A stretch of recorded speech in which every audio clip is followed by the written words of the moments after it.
வணக்கம். முதல் செய்திக்காக நித்யா. 10 அம்ச கோரிக்கைகளை வலியுறுத்தி ஆர்ப்பாட்டம்.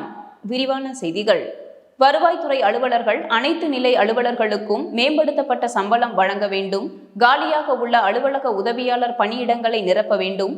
சான்றிதழ் வழங்குவதற்காக புதிதாக துணை தாசில்தார் பணியிடம் உருவாக்க வேண்டும் உள்ளிட்ட 10 அம்ச கோரிக்கைகளை வலியுறுத்தி வருவாய்த்துறையினர் 3 நாட்கள் காத்திருப்பு போராட்டத்தில் ஈடுபட்டனர்.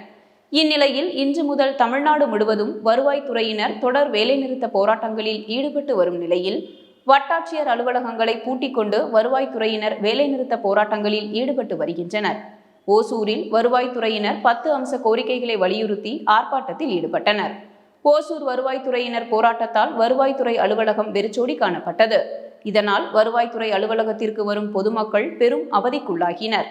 போராட்டத்தில் கலந்து கொண்ட வருவாய்த்துறையினர் தமிழக அரசுக்கு விரைவில் இந்த போராட்டங்களுக்கான தீர்வு காண வேண்டும் என்று கோரிக்கை விடுத்துள்ளனர்.